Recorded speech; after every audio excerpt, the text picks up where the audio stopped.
예, 우리 성도님들에게 하나님이 주신 충만한 은혜가 있기를 원합니다. 아멘. 예, 오늘은 고린도 교회 안에 있는 분쟁이라는 제목으로 우리 고린도전서 강의 두 번째 시간을 우리 함께 하길 원합니다.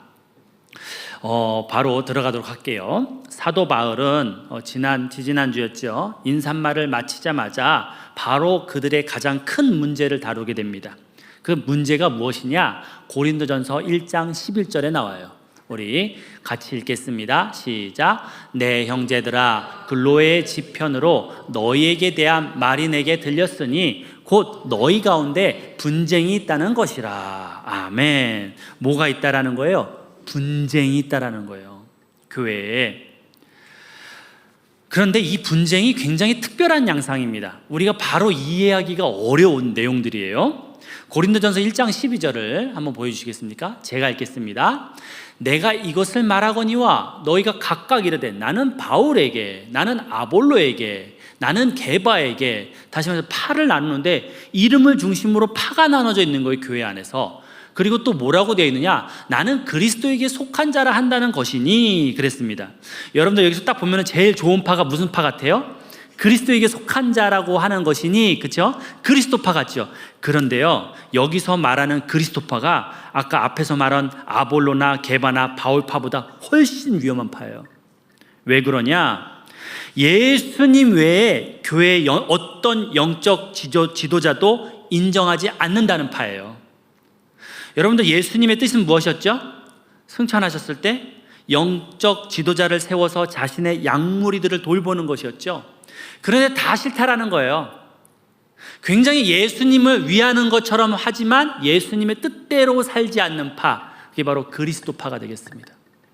그러니까 영적 지도자를 인정하지 않는 거예요. 목사를 인정하지 않는 교회인 거예요. 예, 얼마나 위험합니까? 여러분들 지금 세상에서는 좀 이해하기 못할 내용들이 있어요. 왜 그러면 2000년 전의 얘기니까요. 당연한 겁니다. 이 고린도 교회에는 지금 현대에는 없는 지나친 인물 숭배 사상이 있었어요.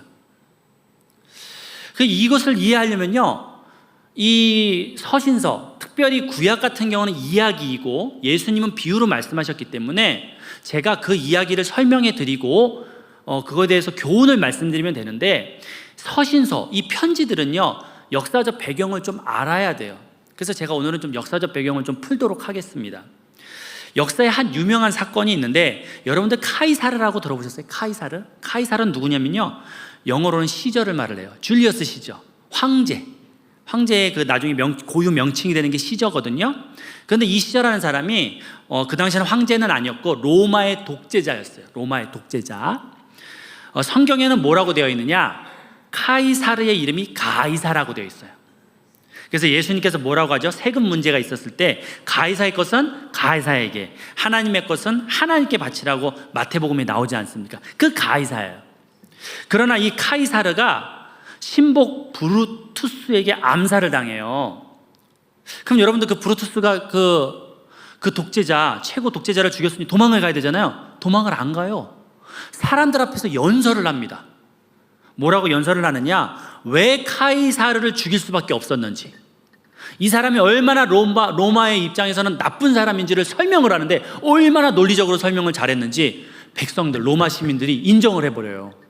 오, 죽을만 했구나. 죽을만 해서 죽었구나. 죽일만 해서 죽였구나.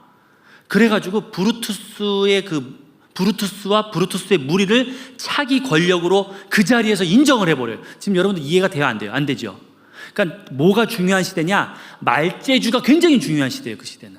그러니까 뭐 철학이 발달했지 않습니까? 우리가 아는 뭐 아리스토텔레스, 소크라테스, 플라톤, 그 기반 안에서 이 말재주가 굉장히 중요한 시대예요. 그런데 그 다음 문제가 생겼어요. 이제 브루투스가 그 정권을 딱 잡고 나서 카이사르의 장례식이 됐어요. 그 시저의 장례식이 됐는데, 그때 또 다른 사람이 나오는데 이 사람이 안토니우스예요. 안토니우스가 암살당한 카이사르를 불쌍히 여기는 연설을 또 기가 막히게 하는 거예요. 불쌍하게 죽었다라는 거예요. 그리고 좀 문제는 있었지만 그는 나중에 자기가 죽고 나서 자신의 모든 재산을 로마에 주기로 결정했던 착한 사람이고, 정말 나쁜 사람은 누구? 브루투스. 근데 그 자리에서 또 사람들이, 로마 시민들이 인정을 해버린 거예요. 그래서 카이사르도 나빴지만 브루투스는 더 나쁜 사람. 그래서 그날로 브루투스와 그 잔당들이 다 도망을 가요. 나중에 어떻게 됐느냐? 최후에는 해상 전투에서 패배해서 브루투스와 그 일당이 죽음을 맞이하게 됩니다. 이게 그 당시 역사적 배경이에요.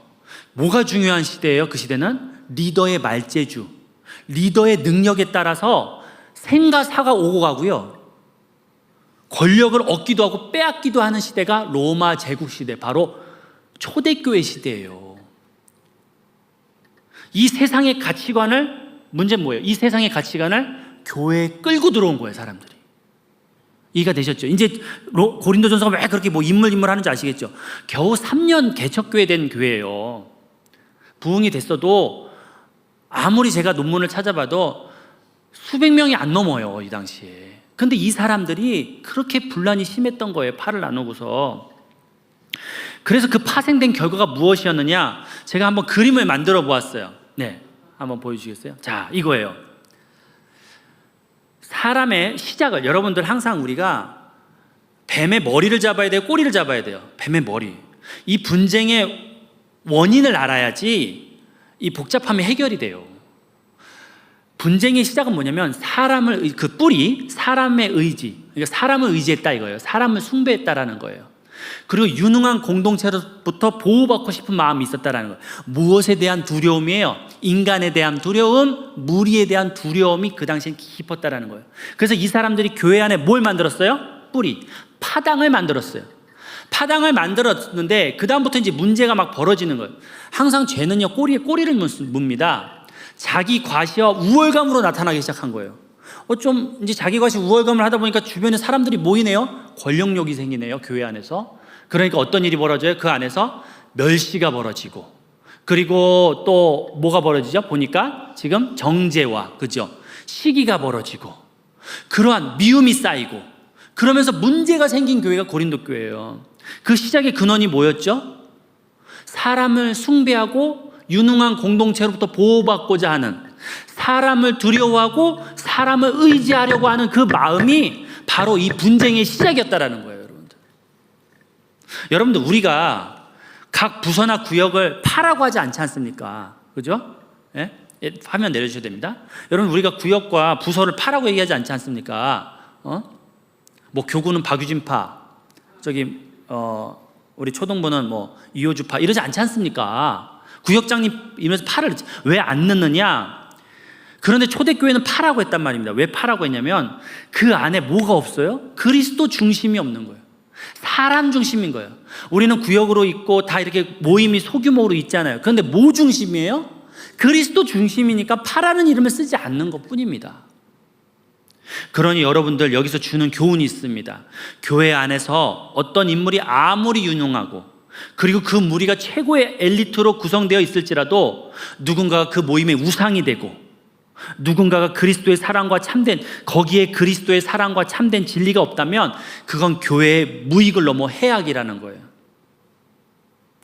구역에서, 그리고 각 부서에서 그리스도 중심으로 문제가 결정이 되지 않고 어떤 한 인물이나 몇몇 인물에 대해서 좌지우지 된다면 그 교회는 문제가 있는 교회라는 거예요. 그러한 의미에서 자기 자신한테 늘 물어봐야 돼요. 뭐라고 물어봐야 되는지 제가 한번 찾아놨어요. 우리 성도님들 한번 읽어보시겠습니다.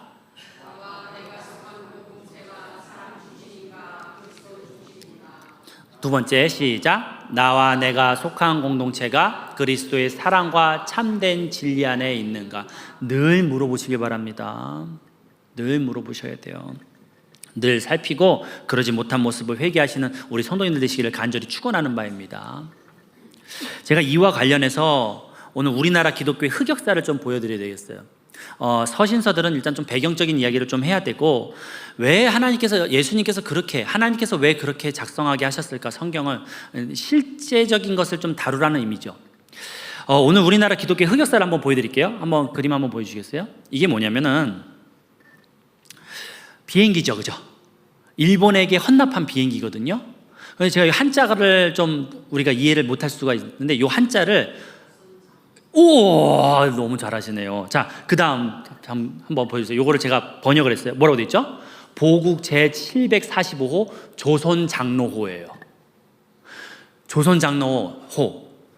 장로호 총회에서 일본 싸움자라라고 헌금을 모아다가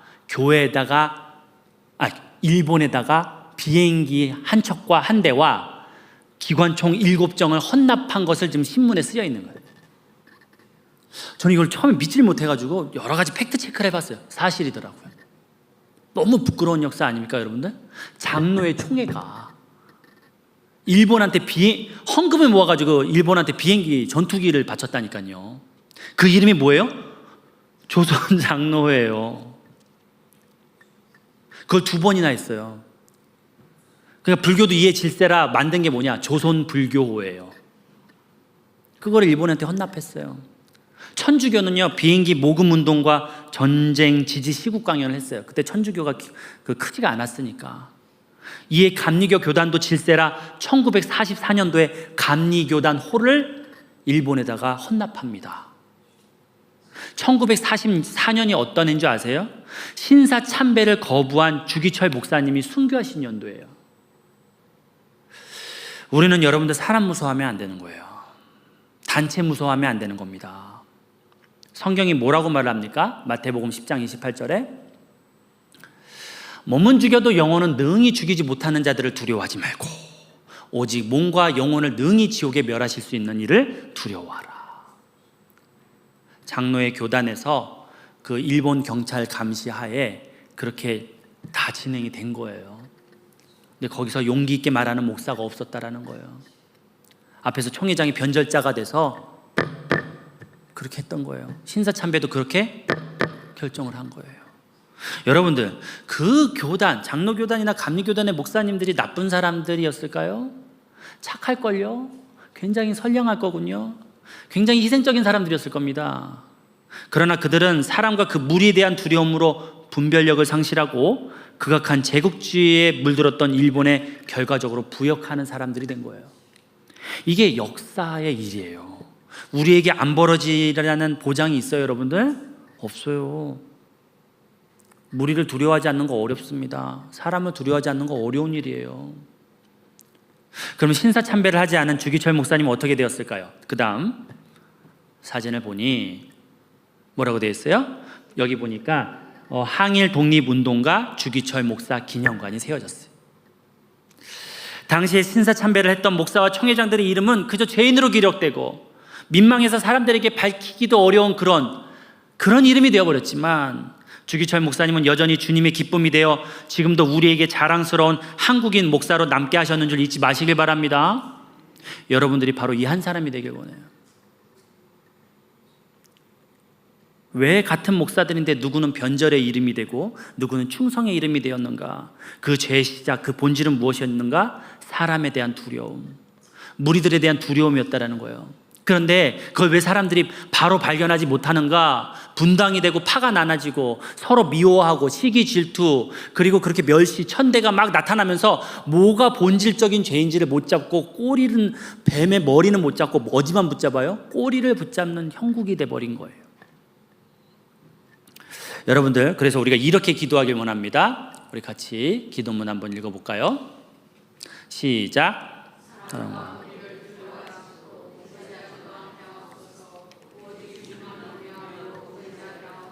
아멘. 자, 그렇다면 이제 세 번째 교훈이 되겠는데요.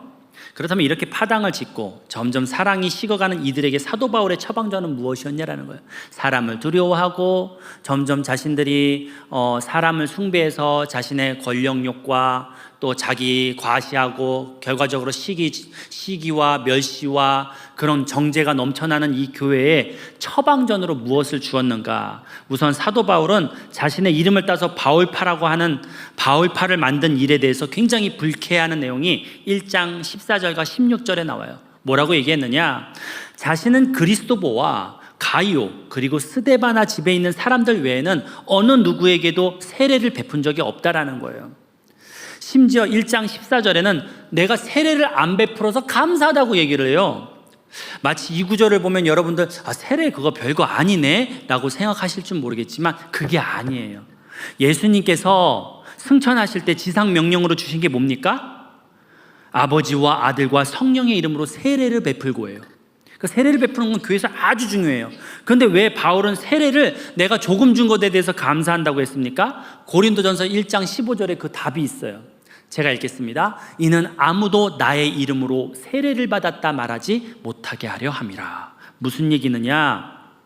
앞에서 말씀드린 것처럼 유능한 사람과 관련이 있으면 자신의 안위와 권력에 큰 도움이 되는 시대잖아요. 그러니까 바울파라고, 소위 자신을 바울파라고 생각하는 사람들이 사도 바울에게 세례를 받은 것을 자랑하는 거예요. 그리고 그것을 이용해서 교회 안에 자신의 입지와 권력 구조를 구축하는 거예요. 차라리 그럴 바에는 자신이 세례를 주는 일은 영광스러운 일이지만 차라리 그럴 바에는 나 바울 자신을 우상화할 바에는 그것을 기꺼이 포기하겠다는 이야기인 거예요. 고린도 교회는 안타깝게도 사람이 우상이 된 곳입니다. 사도 바울은 이러한 파당을 짓고 서로를 멸시하고 서로 잘났다 하는 것에 무엇을 처방전으로 주었는가? 8가지 문제가 고린도 교회에 있었는데 그 분쟁을 할 때 무엇을 처방전으로 주었는가? 따라해 보시기 바랍니다. 그리스도의 십자가, 그리스도의 십자가를 처방전으로 주었어요. 고린도전서 1장 13절 한번 보겠습니다. 바울이 너희를 위하여 십자가에 못 박혔으며 바울의 이름으로 너희가 세례를 받았느냐? 무슨 얘기입니까? 고린도 교인들아, 바울의 십자가가 아니라 예수 십자가야. 이 고린도전서에 보면 십자가라는 단어가 굉장히 많이 나오거든요. 특별히 이 1장에 많이 나옵니다. 고린도전서 1장 17절에 뭐라고 되어 있느냐? 말의 지혜로 하지 아니하면 그리스도의 십자가가 헛되지 않게 하려 함이라. 말재주가 아니라 그리스도의 십자가 사랑이야 라는 이야기예요. 고린도전서 1장 18절 23절 둘 다 보겠습니다. 십자가의 도가 멸망하는 자들에게는 미련한 것이요, 다시 말해서 십자가의 도, 우리는 십자가의 희생과 사랑과 그 도를 전하는 사람이라는 거예요. 23절에 보면 우리는 십자가에 못 박힌 그리스도를 전하니 우리는 예수님의 십자가 사랑을 전하는 사람들이야 라고 얘기를 하는 거예요.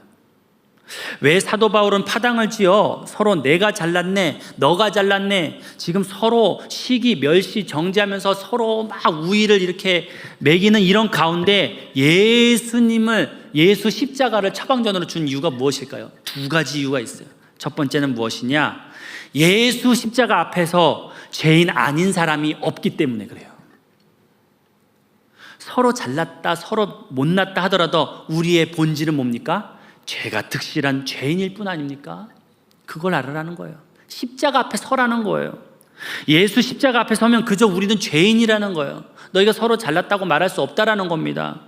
예수님께서 제자들의 발을 씻겨주시는데 베드로가 자신의 발은 결코 씻지 못할 것이라고 말을 하죠. 그죠, 여러분들? 그때 예수님께서 말씀하십니다. 그러면 넌 나와서 관련이 없어. 그랬더니 베드로가 화들짝 놀라면서 그러면 제 몸도 씻겨주십시오 라고 했더니 예수님께서 뭐라고 말씀하시는지 13절과 10절, 요한복음 13장 10절에 이렇게 되어 있어요. 예수께서 이르시되 이미 목욕한 자는, 여러분들은 목욕한 자예요. 왜냐? 예수 그리스도의 의복을 통해서 예수의 피로 인해서 깨끗함 받으신 줄 믿으시길 바랍니다. 여러분들 목욕한 자, 목욕한 자는요 더 이상 씻을 필요가 없어요. 그런데 뭐만 씻어야 돼요? 발밖에 씻을 필요가 없느니라 온몸이 깨끗하니라 라고 그랬어요. 무슨 얘기입니까? 우리가 여전히 의인이긴 하지만, 예수 보혈의 피로다가 우리가 의인이 되긴 했지만 여전히 죄된 세상을 밟고 있기 때문에 발은 더럽다라는 거예요. 그래서 늘 회개하고 겸손해야 된다는 뜻이에요. 십자가는 우리가 다 같은 죄인이라는 걸 분명히 알려주는 거예요. 죄 앞에서 평등하다라는 겁니다. 그 죄가 얼마나 크고 더럽고 악했던지 이 문제를 해결하려면 누가 왔어야 됐어요? 예수님이 십자가에 못 박힐, 그런 너희들은 죄인이라는 거예요. 그러니까 서로 너희가 잘난 체 하지 말라라는 겁니다. 여기서 신발 바닥이 깨끗하신 분 계세요? 없으시죠? 한번 사진 한번 보여주시겠어요? 뭐죠? 제가 2시간 전에 제 신발을 사진 찍은 거예요. 우리도 마찬가지죠, 여러분들. 제가 이걸 왜 이렇게 보여드렸을까요? 감사합니다. 바로 내려주셔서. 우리 서로가 더러운 신발바닥을 생각하면서 우리 모두 어느 누구 예외 없이 죄인임을 늘 기억하시라는 거예요. 우리가 땅을 딛고 있다는 것 자체가 이미 우리 발은 더럽다라는 겁니다. 그래서 서로가 서로에 대해서 누가 잘났다 말하지 말라라는 거예요.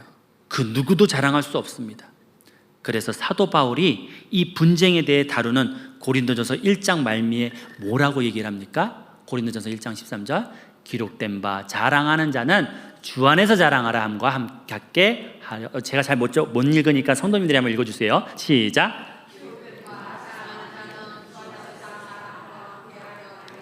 아멘. 죄인인 너희들, 자랑할 것 전혀 없는 너희들이 반드시 자랑할 건 딱 하나, 누구밖에 없다? 예수님밖에 없더라. 예수님의 희생을 자랑하라는 겁니다. 그리고 여러분들, 십자가는 두 번째로 무엇을 나타냅니까? 사랑을 나타내죠.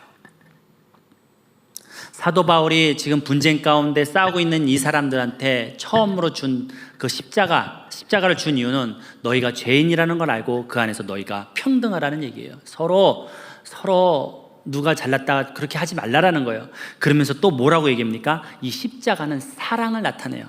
요한일서 4장 10절에 이렇게 되어 있어요. 사랑은 여기 있으니 우리가 하나님을 사랑한 것이 아니요 하나님이 우리를 사랑하사 우리 죄를 속하기 위하여 화목제물로 그 아들을 보내셨습니다. 사랑은 여기 있다 했어요. 예수님의 희생으로 우리가 구원받은 줄 잊지 마시길 바랍니다.